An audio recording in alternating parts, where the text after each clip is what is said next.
Hey there, it's Blake Mills, and today I'm going to go over multicultural literature and why it's important in the classroom, how to use it, and then I will go over two authors that I would recommend to anyone to get started with multicultural literature.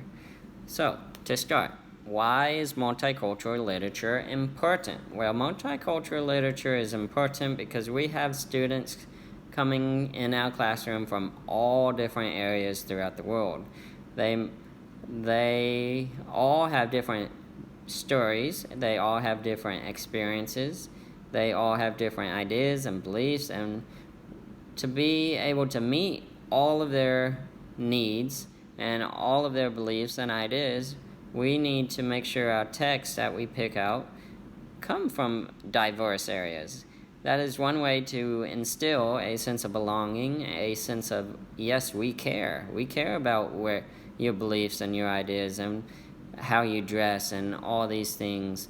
And we want you to feel like this is your classroom too.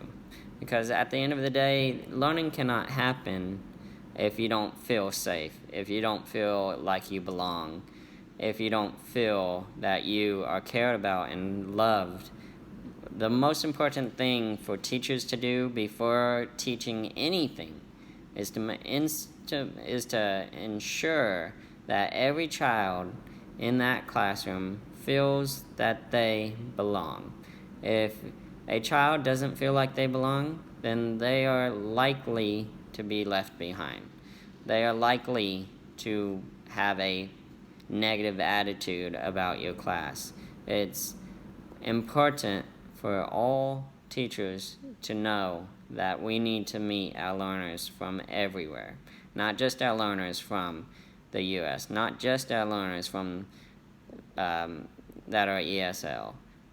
It needs to be everyone. Everyone needs to feel belonging. They need to be respected. They need to be listened to, because we all want to share our story, and to not have the opportunity to share our story is definitely detrimental to our personal experiences with school.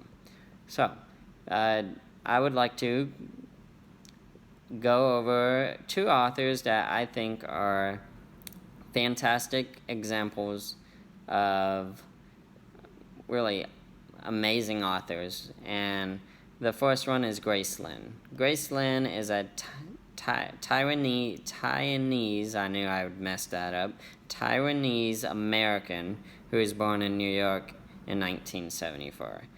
She's both an author and an illustrator, and she actually won a Newbery. She had a Newbery Honor Book in 2010 called Where the Mountain Meets the Moon. And this is a fantastic book, and I recommend, of course, anyone to go and check that out. It has amazing pictures, and like I said, she's both the author and the illustrator of the story. Another award she received was an honorable mention for the Year of the Dog in 2007 from the Asian Pacific American Awards for Literature. And other works that she has done is A Big Mooncake for Little Star. I love this story. It's a fantastic story about a little girl and her mother, and they make these mooncakes, and she can't stop nibbling them, and it ends up you learning about moon phases. And as I was reading the story, I didn't even catch on to what was going on at the beginning, and all of a sudden the moon, we see the nibbles she takes, and every bite she takes some more nibbles, and then all of a sudden it's starting to look like a moon, and she keeps on nibbling, and then there's a new moon. So it's a fantastic way to introduce moon phases and all about the moon. Another story that she wrote was Milan Before the Sword. And everyone, well, maybe not our students anymore, but everyone as teachers, are pretty familiar with the story of Milan. This story, as the title states, it details her life, Milan's life, before the sword, before the movie. And it's a wonderful story and has amazing pictures in it as well. So I would definitely recommend Graceland. And she has many other works that are tremendous as well. I haven't had a chance to look into any more of those stories, but I definitely can't wait to have some books that she has written in my library soon. And another author that I thought was really tremendous, and I'm a big fan of poetry, and she has many poetry collections, and she stood out to me right away. Her name is Naomi Shihab Nye. I hopefully got that correct.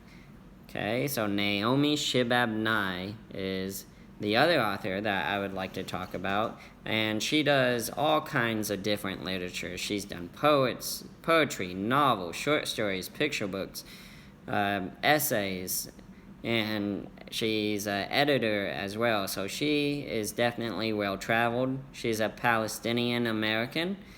She's won numerous awards. Just to list some, she's won 4 Pushcart Prizes. She's won a Jane Addams Children's Book Award, and she's just a tremendous writer. She's a tremendous poet, and all of her work is remarkable.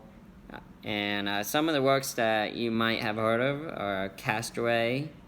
It's a poetry collection, and it details the importance of reducing, reusing, recycling, repairing. So it's all about preserving and going green. And I've read 3 or 4 poems, and they're just really engaging, motivating, and it's an exciting way to learn about how to keep our country green and how to protect it and ensure that our world has a bright future for our children that are to come. Another story, this one's a novel, and it's called Going, Going. And this is another book that she has won awards for, and I would recommend it as well. And then also The Turtle of Oman, I think it is. And that, again, it's another novel, and both of them I've read the synopsis of, and I can't wait to actually read them as well. So in the end, I would like you to take away from this video that multicultural literature is not really an option anymore. It's a must-do in our classroom to meet the needs of our learners. And we need to make sure that our learners are feeling like they belong. And to do that, we should incorporate some of these authors from different areas of the world and different experiences into our classroom to relate to our children that are coming from these various backgrounds and these diverse experiences.